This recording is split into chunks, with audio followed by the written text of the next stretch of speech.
Oke, baik. Semuanya selamat malam. Halo, Bapak Ibu semua. Jumpa lagi bersama saya Diana, produk spesialis dari Forever Healthy Indonesia.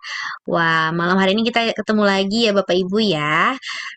Hari ini kita akan membahas lebih tepatnya untuk kesehatan fungsi kita secara menyeluruh.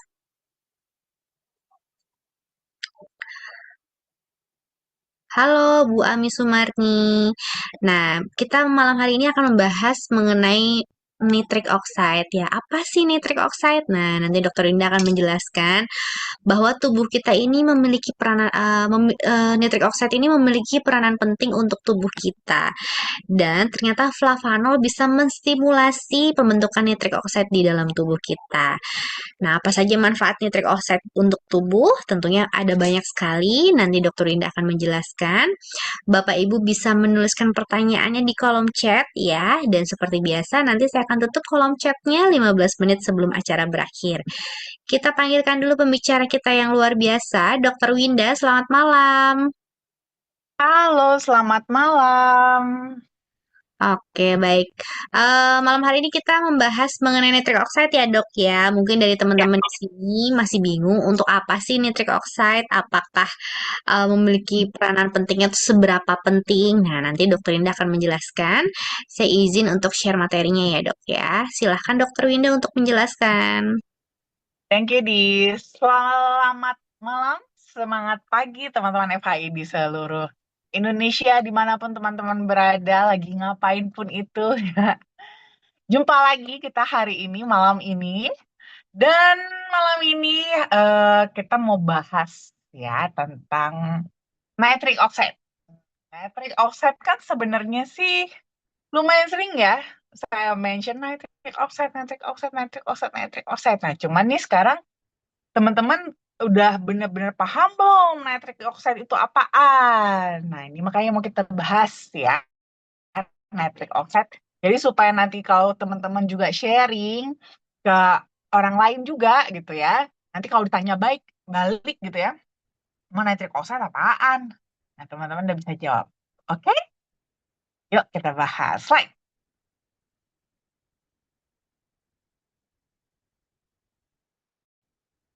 Nah, nitric oxide yang sering sekali kita bahas ini setiap kali kita Femcast sebenarnya itu sebenarnya adalah suatu molekul gas yang diproduksi secara alami sebenarnya dari dalam tubuh kita. Jadi tubuh kita itu bisa memproduksi nitric oxide-nya sendiri.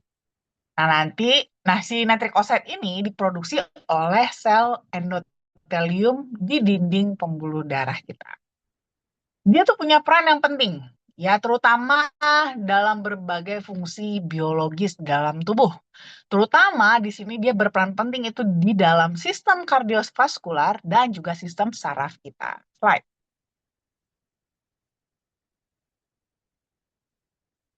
Nah, tadi saya sempat bilang kan, nitric oxide itu diproduksi di sel endotelium.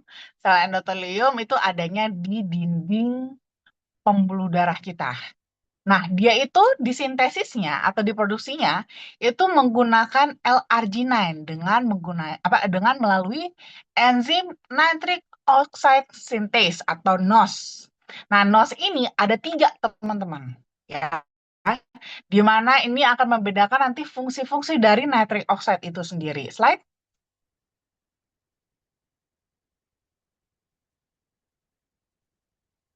lagi, langsung keluarin aja.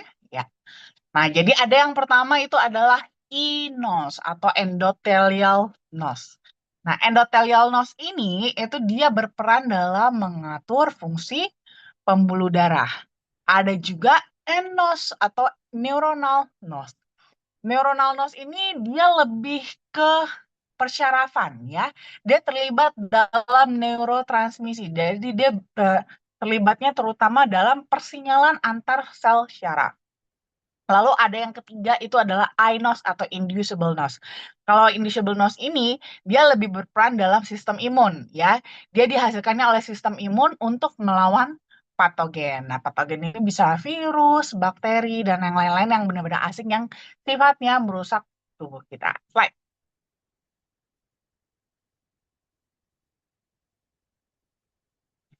Nah, tentunya ada karena dia diproduksi alami ya dari tubuh kita sendiri. Jadi ada beberapa faktor tentunya yang bisa menghambat dari segi produksi ataupun stok dari nitric oxide itu sendiri.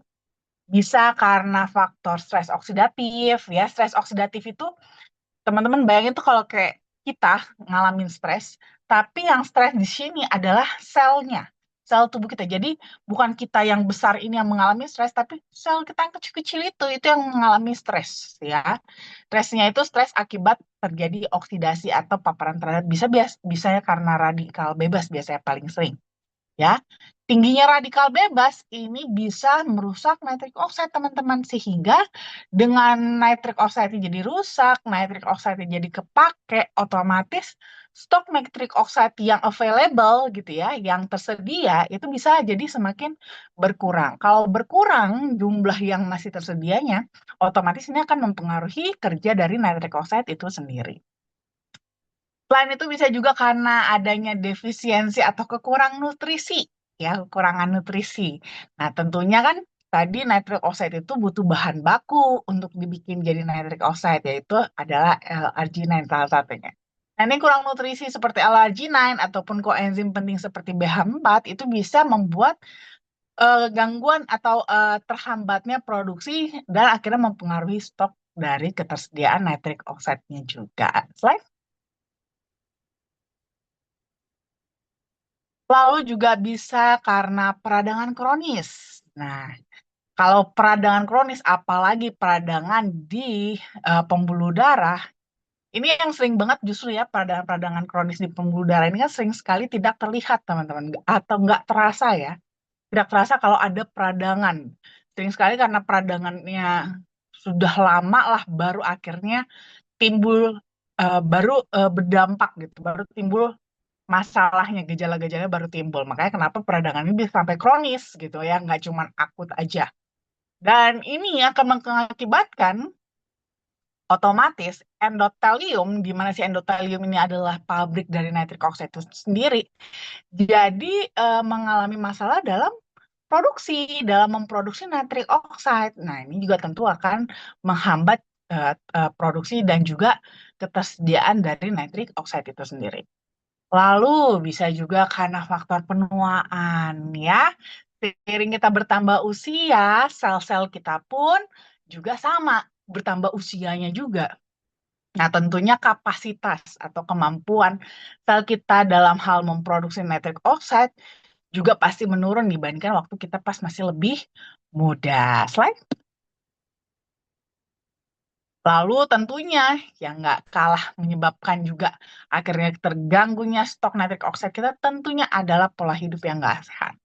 Kebanyakan makan yang makanan lemak jenuh ya ini bisa mengakibatkan produksi nitric oxide itu bisa berkurang. Terus juga kebiasaan merokok. Di dalam kandungan rokok yaitu nikotin. Jadi ini berlaku nggak cuma buat teman-teman yang merokok aja, tapi termasuk juga yang nge-vape ya. Nge-vape juga sama ya karena di vape itu masih ada nikotinnya.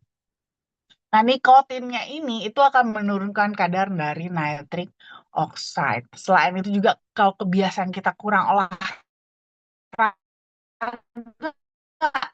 ya, kurang olahraga bisa apa? Karena aktivitas fisik itu ternyata penting banget untuk merangsang produksi dari nitric oxide. Jadi otomatis kalau kita kurang aktivitas fisiknya, jadi ya rangsangan terhadap produksi nitric oxide pun akan ikut berkurang juga. Slide.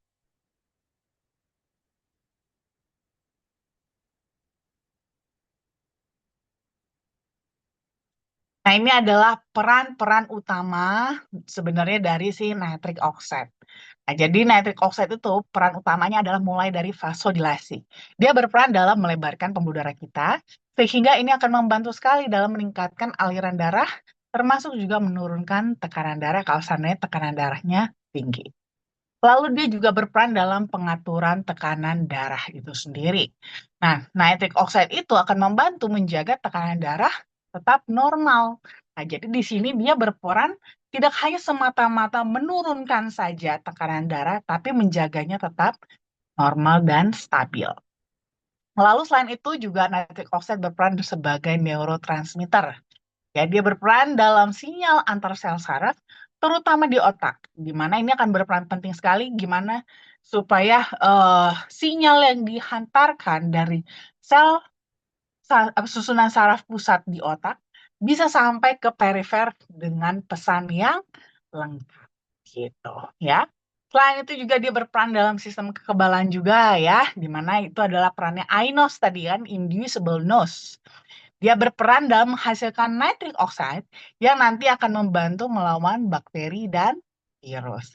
Dan dia juga punya peran sebagai anti-inflamatori, ya, anti-inflamasi. Jadi dia berperan untuk mengurangi peradangan terutama di dalam pembuluh darah. Karena peradangan pun kalau seandainya dia berkepanjangan nanti akan berdampak terhadap produksi nitric oxide itu sendiri juga. Slide.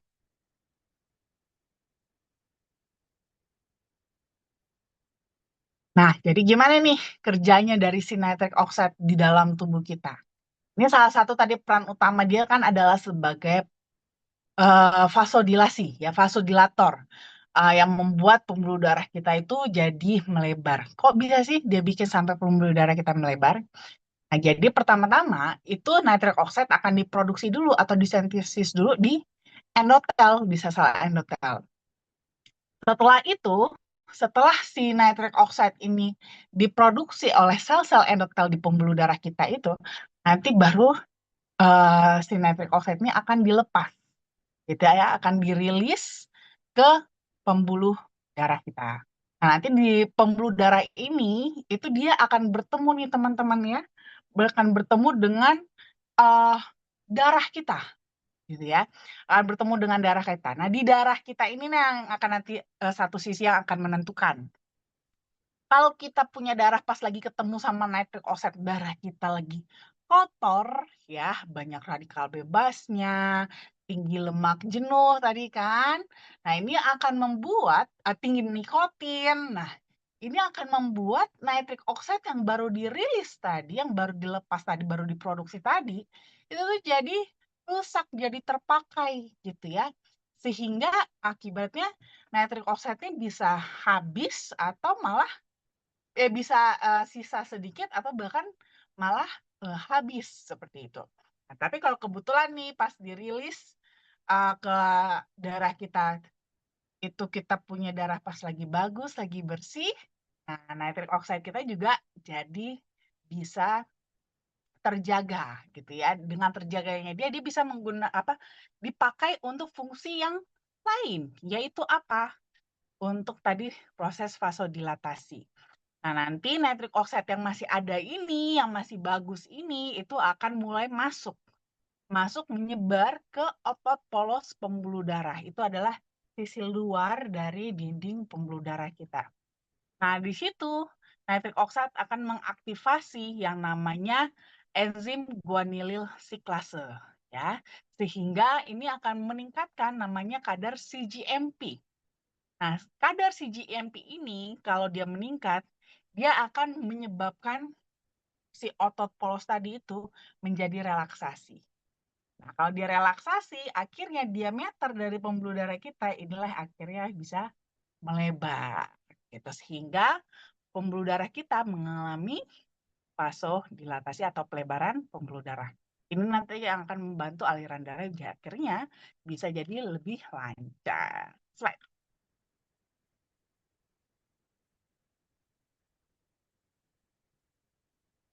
Nah, itu dia tadi makanya penting banget kan, jangan sampai nih nitric oxide yang sudah diproduksi itu tuh malah kepake atau rusak sama eh tadi yang tidak baik di dalam darah kita tersebut. Nah, makanya kita penting juga untuk tahu gimana caranya supaya kita bisa meningkatkan stok dari nitric oxide kita. Gimana aja caranya? Bisa mulai dari nutrisi, ya, dari makanan kita. Kita bisa makan makanan yang kaya akan nitrat seperti beet, sayuran hijau, bayam, kale, ya. Itu dia mengandung nitrat yang dapat diubah menjadi nitric oxide nantinya di dalam tubuh kita. Atau boleh juga konsumsi suplemen L-arginin dan L-citrulline, ya, karena kedua asam amino ini adalah prekursor penting dalam produksi nitric oxide. Slide.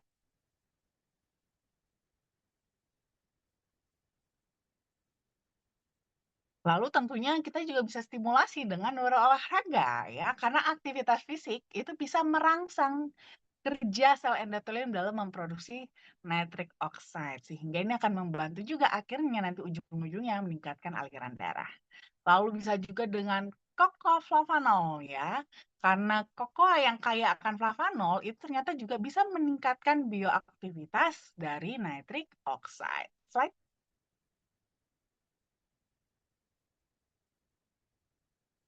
Lalu bisa dengan antioksidan juga. Nah, di sini antioksidan akan berperan adalah untuk menjaga supaya nitric oxide itu tidak ketemu dengan radikal bebas yang ada di dalam darah gitu. Jadi radikal bebas tadi yang termasuk dalam darah kita itu bisa ditangani dengan antioksidan baik dari makan makanan yang tinggi akan vitamin C, vitamin E ya. Itu bisa membantu banget supaya jadinya darahnya tuh bisa lebih bersih. Jadi nitric oxide yang sudah diproduksi tadi itu jadi nggak perlu ketemu dengan radikal bebas tadi sehingga dia tidak rusak dan akhirnya bisa digunakan untuk relaksasi pembuluh darah. Atau boleh juga ya kita konsumsi suplemen nitrat ya. Karena itu juga nanti ya akan memang membantu tadi dalam produksi nitric oxide di dalam tubuh. Slide. Nah, memperkenalkan nih produk kesukaan kita itu Cocoa Flavanol, ada varian original, detail liquid, dan juga NutriFlow. Slide.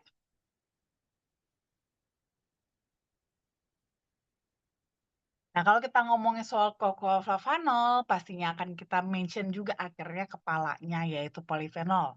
Di mana polifenol ini lumayan terkenal manfaatnya itu adalah manfaat utamanya sebagai antioksidan. Tapi kandungan flavanol di mana dia itu punya eh, kemampuan yang lebih spesifik gitu ya. Apalagi dia tinggi nih pada kokoa, itu terbukti secara klinis bermanfaat untuk fungsi kardiovaskular juga. Karena dalam jangka waktu yang relatif pendek, dia bisa memberikan efek dilatasi atau pelebaran pada pembuluh darah. Cuman memang nggak gampang untuk mendapatkan kadar flavanol yang tinggi, terutama pada kokoa. Karena biasanya metode pengolahan biji kakao jadi bubuk kokoa itu sendiri cenderung menghancurkan kadar flavanolnya. Slide.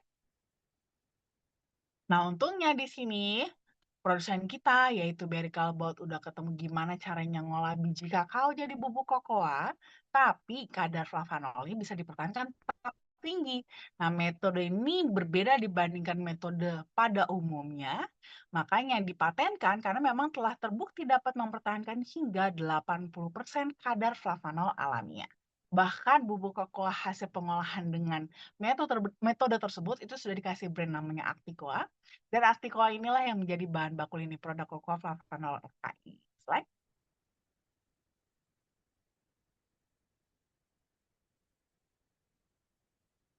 Untuk studi klinis sebenarnya sudah ada cukup banyak studi klinisnya. Ini bahkan ada studi klinis utamanya ya, yang meneliti akan hubungan dari fungsi endotelium, nitric oxide, dan juga cocoa flavanol.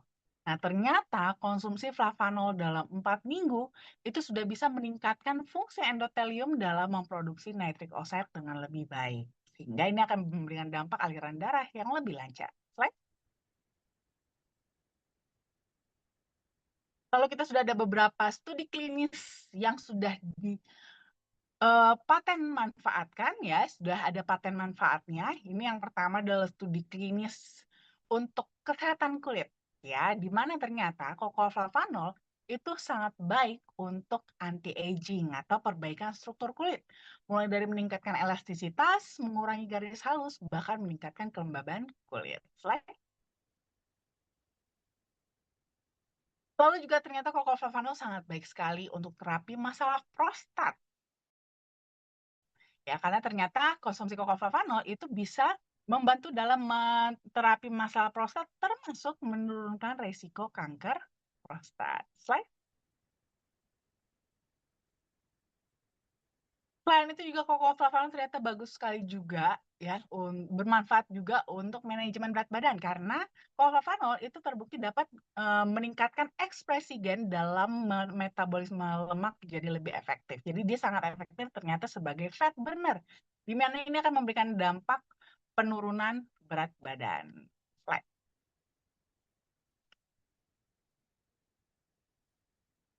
Selain itu juga kokolofefanol ternyata secara klinis terbukti memiliki efek antivirus, terutama pada virus saluran pernafasan. Seperti sebelumnya kita punya eh, virus pernafasan yang sempat membuat kita pandemi ya, mengalami pandemi, yaitu adalah COVID-19, dan ternyata kokolofefanol efektif sekali dalam menghambat perkembangan dari perkembangan dari sel COVID tersebut. Right?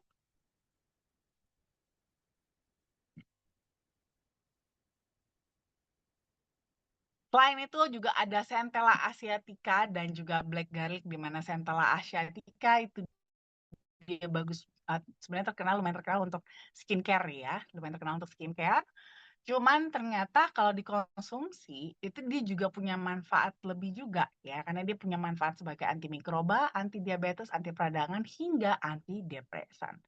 Kalau untuk black garlic sih lumayan terkenal untuk eh kardiovaskularnya ya, untuk kardiovaskular lumayan terkenal karena dia memang punya aktivitas antioksidan yang lumayan tinggi juga ya. Sehingga penggunaannya dia bahkan tidak hanya sekedar untuk mengobati kolesterol, darah tinggi ya, tapi juga bahkan bisa mengatasi kanker, tumor dan miom. Dan black garlic ini sering sekali pemanfaatnya dalam mencegah stroke, Alzheimer maupun Parkinson. Selain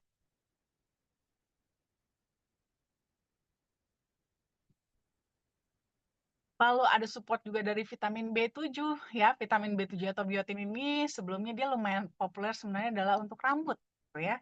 Untuk menjaga kesehatan rambut, mengurangi rambut rontok. Tapi sebenarnya vitamin B7 ini sangat bagus sekali dalam metabolisme, terutama metabolisme protein, karbohidrat, dan juga lemak.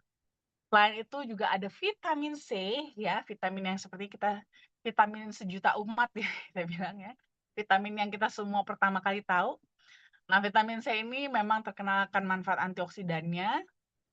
Selain itu dia juga bagus sekali juga untuk meningkatkan daya tahan tubuh karena sebenarnya vitamin C ini dia bekerja dalam menjaga struktur kolagen, di mana struktur kolagen itu sangat penting dalam membangun dinding sel tubuh kita. Jadi dengan dinding yang kuat, maka dia akan bisa melindungi inti sel di dalamnya sehingga sel kita itu jadi lebih tidak gampang rusak. Lalu juga kita tambahkan lagi cysteine ya, ekstra antioksidan lagi untuk melindungi tubuh dari kerusakan akibat radikal bebas maupun toksin. Slide.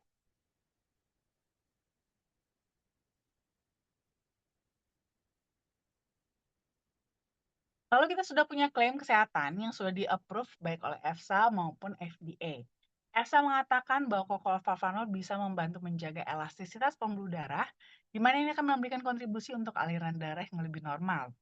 Dan FDA mengatakan bahwa kokolflavanol itu bahkan bisa menurunkan risiko penyakit kardiovaskular. Tapi tentunya untuk bisa mendapatkan manfaat ini, itu harus konsumsi minimum 200 mg flavanol setiap hari. Slide.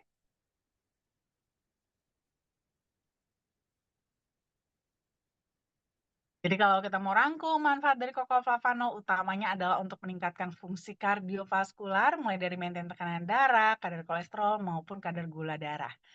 Selain itu juga karena basically dia adalah antioksidan, jadi dia bagus untuk mengurangi risiko kanker dan juga baik untuk kesehatan kulit. Right?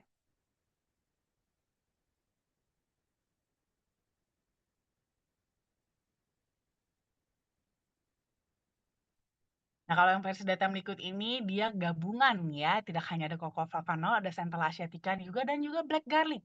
Ketiga-tiganya punya manfaat untuk meningkatkan fungsi kardiovaskular, tapi karena eh kerjanya bertiga, jadi dia lebih triple power. Plus dia punya manfaat tambahan yaitu melancarkan sirkulasi aliran darah pada ginjal, membantu mempercepat proses penyembuhan luka, membantu meningkatkan produksi kolagen, meningkatkan daya ingat dan fungsi saraf, serta mengatasi peradangan dan juga nyeri sendi. Slide.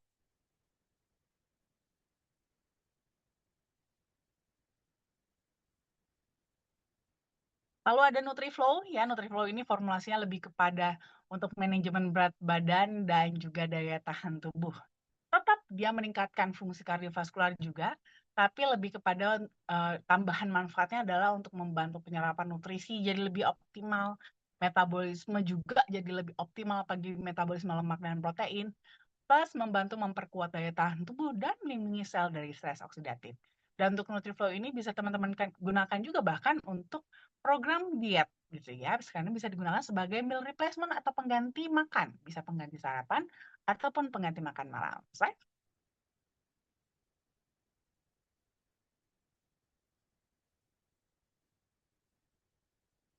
Nah, jadi kalau untuk konsumsinya kita tetap mengacu kepada yang dianjurkan oleh EFSA dan FDA ya. Itu tadi kan katanya minimum 200 mg flavanol setiap hari. Nah, jadi kalau untuk varian yang original itu konsumsinya bisa mulai dari 3 gram, itu sudah dapat 200 mg flavanol. Eh, tapi tetap ini akan kembali sesuai dengan kebutuhan tubuh teman-teman masing-masing ya. Karena biasanya beda kebutuhan ya bisa beda takarannya juga. Jadi tetap bisa disesuaikan kok. Boleh jadi 5 gram, boleh jadi 10 gram, 15 gram, nanti boleh disesuaikan aja. Nah, kalau untuk DTM liquid, ini kebetulan sekarang lagi eh, kosong ya. Tapi mungkin ada beberapa, kalau beruntung masih ada nemu sedikit-sedikit. Tapi kita kebetulan untuk saat ini sedang kosong DTM liquid karena mau ada adjustment. Jadi buat yang masih punya stok DTM liquid itu boleh tetap dikonsumsi DTM liquidnya.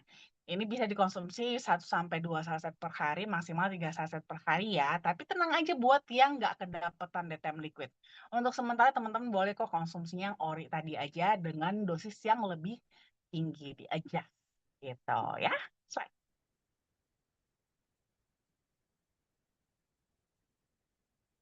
nah, lalu ada NutriFlow Drink. Nah, NutriFlow Drink ini supaya teman-teman bisa dapat 200 mg flavanolnya, itu bisa menyeduhnya 15 gram ya. 15 gram itu sekitar kurang lebih 1 sendok makan muncung. Itu sudah bisa dapat 200 mg flavanolnya. Dan untuk NutriFlow Drink ini juga teman-teman bisa gunakan tadi sebagai pengganti makan juga kalau lagi kebetulan lagi mau program diet nih, ngebatasin asupan kalori. Nah, jadi bisa digunakan sebagai pengganti sarapan ataupun pengganti makan malam. Bisa diminum 1 sampai 2 kali sehari. Gitu. Terima kasih.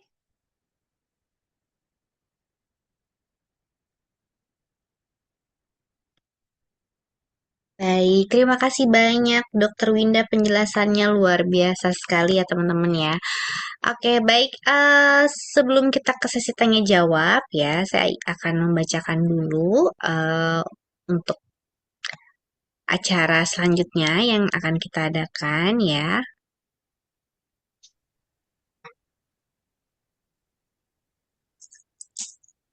Oke, baik teman-teman, sekiranya ada yang kurang jelas, bisa langsung ditanyakan ke nomor WhatsApp konsultasi di nomor 0878 1706 6067 di jam kerja jam 10 sampai jam 5 sore, hari Senin sampai dengan Jumat. Pertanyaannya bebas, yang penting seputar kesehatan dan seputar Cocoa Flavanol ya tentunya ya. Baik, selanjutnya kita juga akan ada acara ya, FI Award Day di hari Minggu tanggal 19 April eh jam 1 siang di Four Point Hotel Makassar ya, jam 1 siang. Nah, untuk acara ini bisa langsung hubungi upline masing-masing ya. Jadi teman-teman yang sekiranya berada di wilayah Makassar dan sekitarnya, acaranya ini berarti kurang lebih 1 minggu lagi ya teman-teman ya. Jadi bisa prepare dari sekarang, teman-teman bisa mengikuti acara FI Awards Day di Four Point Hotel Makassar jam 1 siang. Selanjutnya kita, oke, baik. Baik, kita sekarang ke sesi tanya jawab ya teman-teman ya. Pertanyaannya, pertanyaannya belum ada pertanyaan nih dok. Mungkin bagi teman-teman yang ingin bertanya bisa menyalakan mikrofonnya. Ya, selamat malam. Selamat malam, Bapak Nurpoyo. Silakan, Bapak. Halo, Bapak. Ya, Selamat malam Pak Ya, Dokoyo. ya, selamat malam, Pak sudah sehat Nurpoyo. ya, Dokter Winda. Mendingan Pak, semakin baik. luar biasa. Eh, Begini Dokter Winda, tadi Dokter Winda menjelaskan bahwa nitric oxide ada di dalam tubuh manusia. Kalau yang untuk lansia, karena kemarin Dokter Winda tidak sempat itu rentan ya sama sakit. Nah itu biasanya istilahnya penurunan presentasi nitric oxide-nya itu kalau di usia lansia itu sampai berapa persen ya dok? Wah, kalau dalam persentase sih relatif sekali ya Pak ya, karena Hmm, kan akan tergantung kondisi masing-masing tubuh juga. oke, Tingkat oke, kerusakannya sejauh mana, apalagi oke, kita semakin lansia kan range itu semakin luas gitu. Jadi oke, nggak ada persentasenya juga sih ditetapkan berapa ya oke. penurunannya Hmm, begitu. ya. Tapi harus harus itu ya jaga-jaga karena sudah jelas kalau tergantung daripada itunya ya. Iya, itu sudah pasti. Jadi baratnya Hmm, secara normal, secara alami, memang pada lansia iya, itu pasti akan menurun. Gitu. Itu iya, sudah alami normalnya dia pasti akan menurun dibandingkan waktu pas masih lebih muda. Tapi iya. ada faktor-faktor tambahan lagi yang semakin memperbesar eh, penurunannya gitu. Karena tadi ya Hmm, faktor-faktor mungkin ya sudah mulai adanya peradangan kronis pada dinding hmm, pembuluh darah, terus juga ya tadi ya sudah mulai ada mungkin sakit A, B, C dan D gitu hmm. kan. Seperti itu. Nah, untuk mengkonsumsi flavanolnya itu yang baik mana ya, dokter? Nah, pada dasarnya begini. eh, Kalau kita konsumsi 200 miligram flavanol setiap hari, itu Ya. sudah meningkatkan jumlah kadar nitric oxide yang terproduksi. Kualitas dari endotelium kita dalam memproduksi nitric oxide itu sudah mulai meningkat. Nah, Hmm, cuman seperti tadi, tergantung nih menurunnya seberapa banyak, ibaratnya seperti itu. hmm, Terjadi ya. peningkatan sih terjadi peningkatan, tapi apakah Hmm, peningkatannya sudah mencapai dengan kebutuhan yang paling bagus tadi? Nah, ini hmm, kan relatif, tadi tergantung betul. seberapa parah. Makanya mungkin pada eh, beberapa orang itu butuh adjustment Hmm, jumlahnya. Itu ya. mungkin bisa jadi 200 miligram itu masih kurang gitu. Hmm, Tidak cukup meningkatkan sampai di batas yang memang benar-benar eh, betul. cukup nitric Betul. oxide-nya gitu. Ya. Jadi mungkin bisa jadi butuhnya lebih, butuh 400 atau butuh 600 atau bahkan mungkin butuhnya sampai 1000 gitu kan. Ya. Seperti itu. Itu makanya kita butuh adjustment disesuaikan dengan kondisi tubuh masing-masing Ya. gitu. Ya. Siap. Terima kasih, dokter. Siapa? Hmm. Oke, baik. Terima kasih banyak, Bapak Nurpoyo. Selanjutnya, kita masih membuka mikrofonnya ya, Dok ya. Silahkan teman-teman yang ingin bertanya. Selamat malam. Oke, atau dari Dokter Winda mau sharing mengenai kemarin teman-teman yang offline bertanya seputar nitric oxide, bisa disampaikan di sini. Hmm, Mm-mm. ya, kemarin yang menarik. Oh, kemarin itu eh,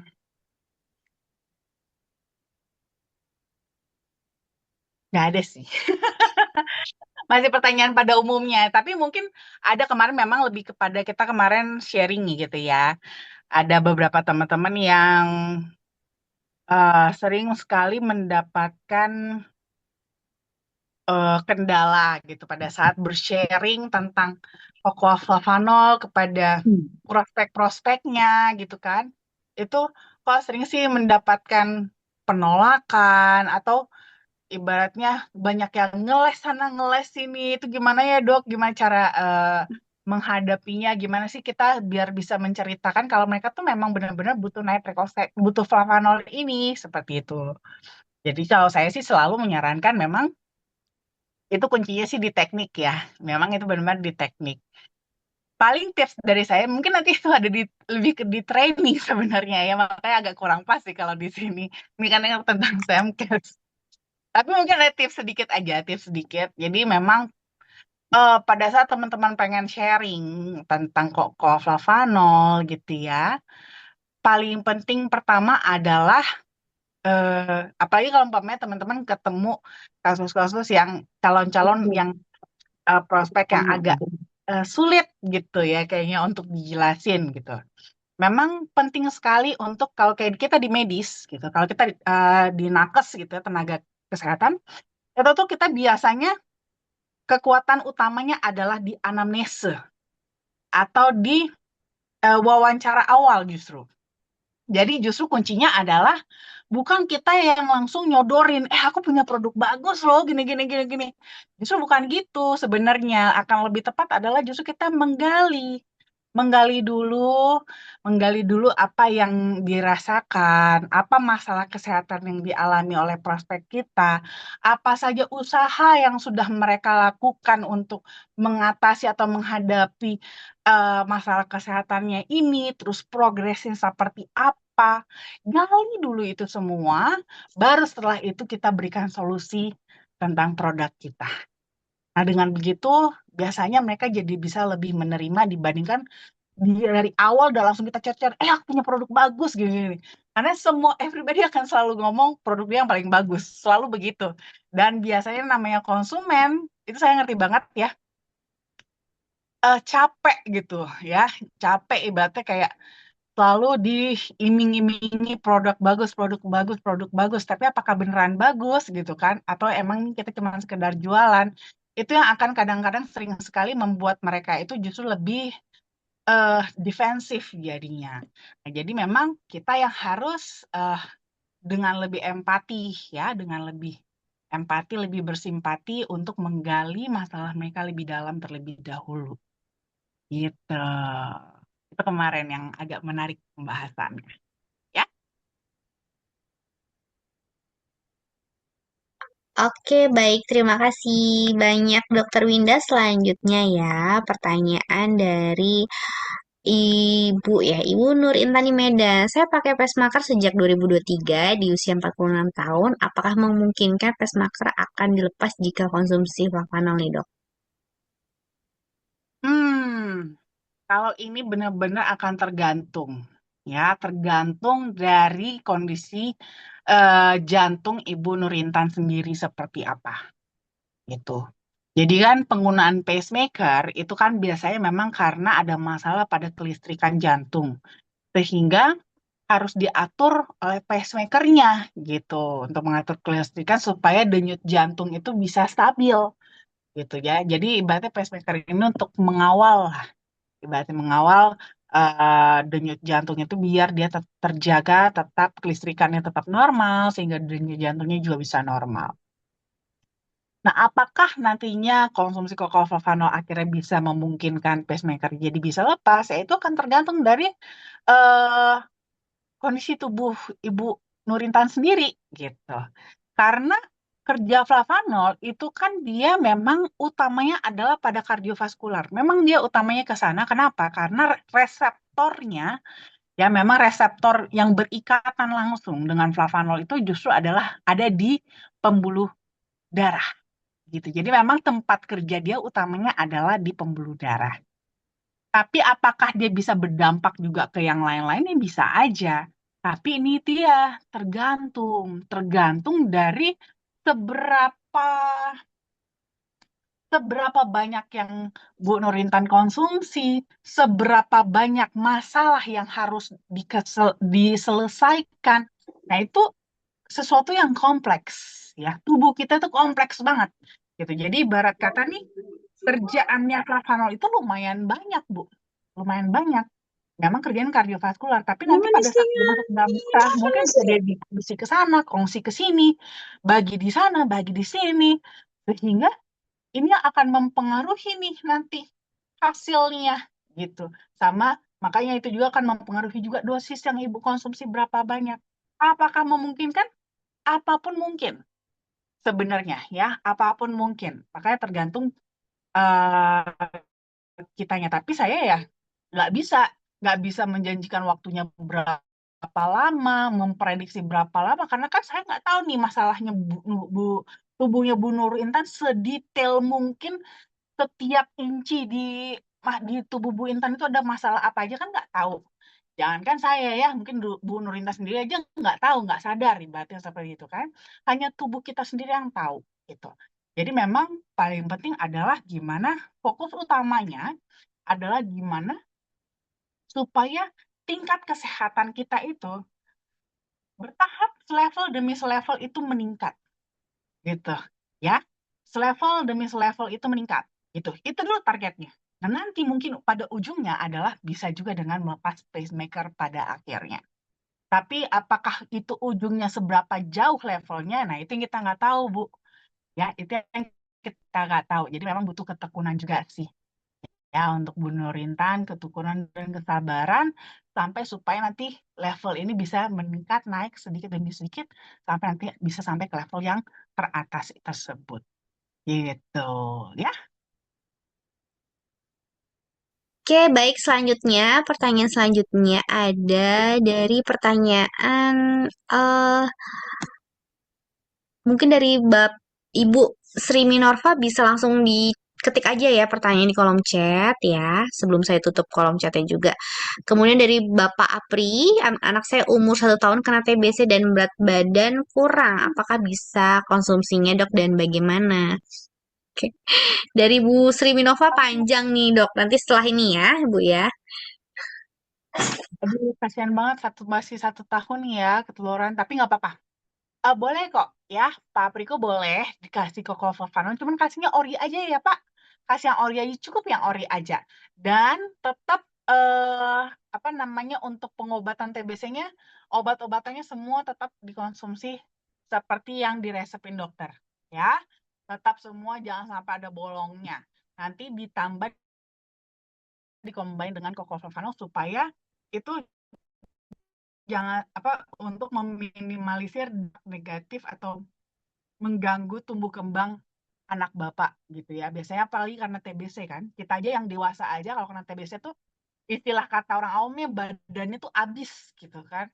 Apalagi pada anak-anak ini akan sangat berdampak sekali terhadap tumbuh kembangnya dia nanti gitu di saat apalagi 1 tahun kan tumbuh kembang kan masih ini banget ya, masih uh, krusial ibaratnya seperti itu. Jadi asupan nutrisi itu penting ya untuk penyerapan nutrisinya supaya bisa tetap optimal mengimbangi dari pengobatan ataupun dari kuman TBC-nya itu. Jadi nanti boleh dikasih yang ori aja Pak.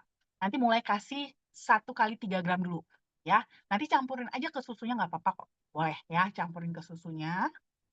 Nanti 1 kali 3 gram itu kira-kira kurang lebih tuh sekitar eh, setengah sendok teh ya, setengah sendok teh itu cukup ya 1 kali 3 gram original ya. Oke, baik. Terima kasih banyak Dokter Winda.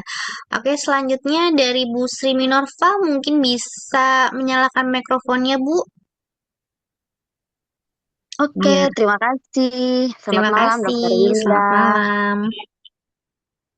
Oh sorry sebentar, ini ada tambahan dari Pak Apriko biar saya selesaiin Pak Apriko sebentar ya. Ini katanya ada nggak suka susu formula hanya ASI, ya udah nggak apa-apa Pak. Apa tetap kasih ASI, justru bagus banget kalau dia sukanya ASI ya. Nah kalau gitu nanti nggak apa-apa.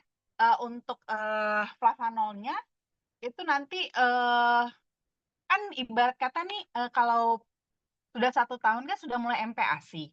Kalau gitu kita kasihnya ke makanannya aja, ya. Boleh dimasukin barengin sama makanannya, nggak apa-apa kok. Gitu, ya. Asinya kalau bisa malah kencengin. Oke? Oke, balik ke Bu Sri Minerva. Oke, terima kasih Dokter Winda. Selamat malam. Selamat Dok, malam. saya mau tanya. Misalkan di situ kan saya lihat ada penjelasan bahwa jika kita konsumsi flavanol dalam waktu 4 minggu itu mengaktifkan stem cell. Nah, Hmm. setahu saya perbandingan satu stem cell antara bayi, balita, remaja, dewasa, dan orang tua itu kan eh, beda-beda kerjanya ya. Misalkan di balita itu 1 berbanding 10.000, berarti satu stem cell bertugas memperbaiki 10.000 sel. Terus di remaja 250.000, 1 berbanding 250.000. Terus di dewasa 1 1 juta dan di orang tua 1 1/2 juta. Nah, pertanyaan saya dok, eh, misalkan ada yang bermasalah nih dok, ya kan? Terus saya lihat kan di situ dosis dosis pemberian itu kalau tidak 3 kali 1, 3 kali boleh lebih ya, boleh lebih. Tapi rata-rata selama ini saya mengikuti Zoom itu anjuran dokter Winda 3 kali 1. Nah, misalkan nih dok, kasus-kasus yang berat, contoh pada lansia, otomatis itu sel-sel yang sudah tidak normal atau yang tidur jauh lebih banyak dibanding dengan usia-usia yang masih balita atau remaja, atau mungkin kasusnya jauh lebih besar. Mm-mm. Nah, misalkan kita memberikan di luar dari dosis itu, dok, apakah kualitas berpengaruh dengan kuantitas dapat merubah kualitas, dok, atau hanya akan mubasir saja, dok? Misalkan kita berikan flavanol dosisnya lebih besar lagi, apakah itu jauh lebih efektif atau eh, kua- kuantitas tidak merubah kualitas, dok? Mohon Hmm, penjelasannya. Terima kasih. Iya, iya. Nah, kalau itu akan tergantung, Bu. Jadi memang tergantung kepada kondisi tubuh masing-masing. Itulah kenapa pentingnya di awal konsumsi itu adalah trial dosis, gitu ya. Jadi memang beda case, beda masalah kesehatan itu, bukan beda masalah kesehatan. Sama pun masalah kesehatannya, beda orang itu bisa beda takaran, gitu. Karena memang masing-masing tubuh itu beda. Jadi ibarat kata begini, apalagi kalau kita tadi pada konteksnya pada lansia ya, kita ngomonginnya lagi lansia nih. Lansia secara kemampuan selnya dia sendiri untuk bekerja itu memang sudah menurun dibandingkan yang mereka yang jauh lebih muda. Berarti seperti itu. Jadi terkadang memang dosis yang ideal contohnya pada kasus berat. Memang biasanya kalau kasus berat saya anjurkan memang 3 kali 5 gram biasanya. 3 kali 5 gram. Tapi memang selalu saya kasih catatan juga sebenarnya. Itu tetap akan kembali kepada kondisi tubuh masing-masing. Untuk di awal konsumsi, apalagi kalau seandainya pada kasus lansia, itu biasanya saya anjurkan jangan langsung kasih 3. Kasih mulai dari 2 dulu. 2 kali 5 gram terlebih dahulu. Tujuannya untuk apa? Evaluasi. Gitu. Pada saat dikasih 2 kali 5 gram, gimana respon tubuhnya? Apakah sudah mulai ada reaksi kah? Sudah mulai ada tanda-tanda kalau dia sudah mulai bekerja dengan dosis tersebut. Nanti kalau ternyata dengan 2 kali 5 gram saja sudah ada nih, ada timbul reaksi-reaksinya, berarti sebenarnya dengan dosis tersebut itu sudah eh, cukup efektif sebenarnya. Sudah membuat sel-sel tubuhnya itu bekerja. Berarti sebenarnya dengan dosis segitu udah cukup. Jadi nggak perlu ditambahin sampai 3. Nggak perlu tambahin sampai 3 kali 5 gram. Bisa jadi ditambahkan menjadi 3 kali 5 gram, bisa jadi malah semakin bagus, tapi bisa juga nggak ada hasil yang signifikan. Alias akhirnya ujung-ujungnya mubazir. Makanya pentingnya untuk di awal konsumsi itu adalah trial gitu. Karena memang beda tubuh beda banget gitu kebutuhannya, beda kemampuannya. Karena memang di sini itu butuh kerjasama, nggak cuman flavanol doang yang kerja, tapi sel tubuh juga bekerja. Keduanya ini harus sama-sama, harus kerjasama gitu ya.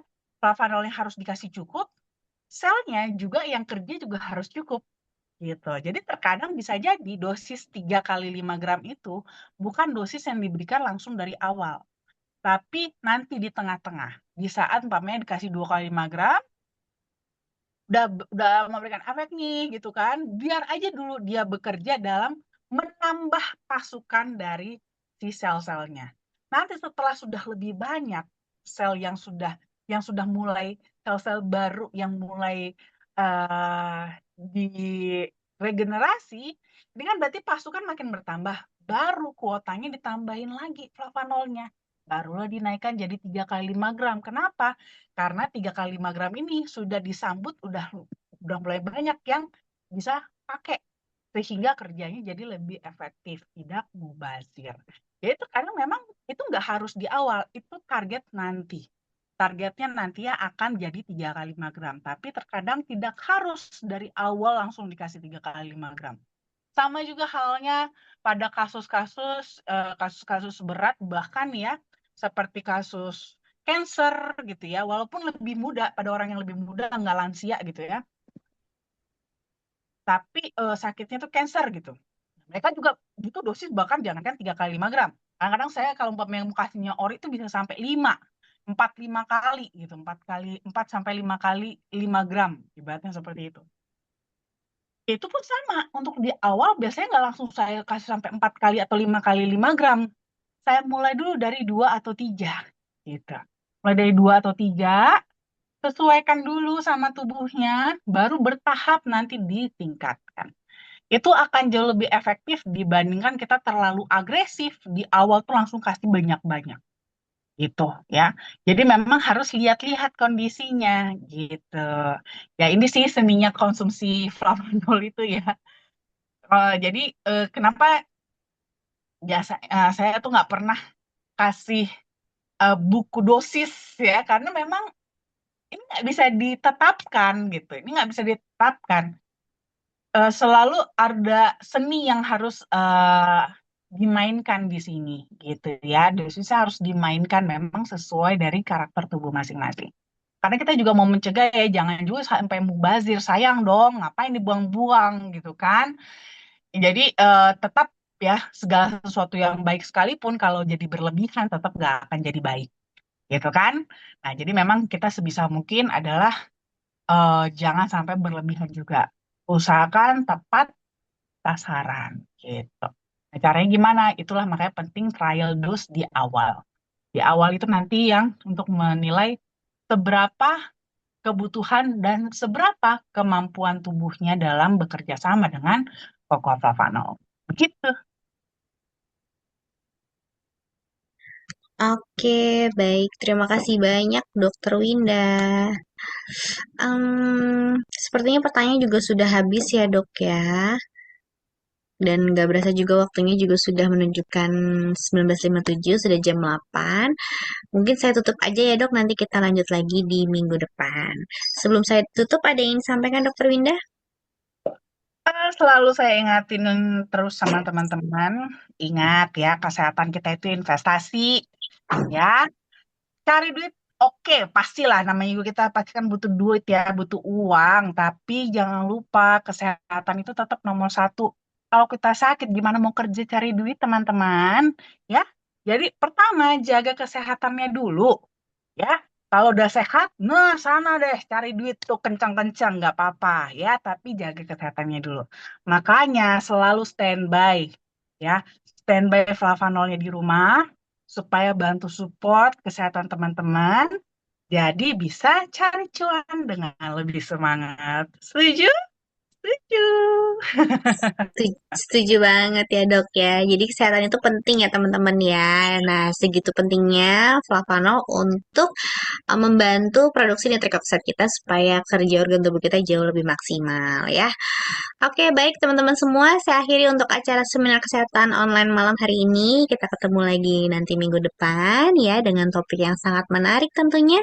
Saya Diana, saya undur diri. Terima kasih dan selamat malam semua. Selamat beristirahat. Bye.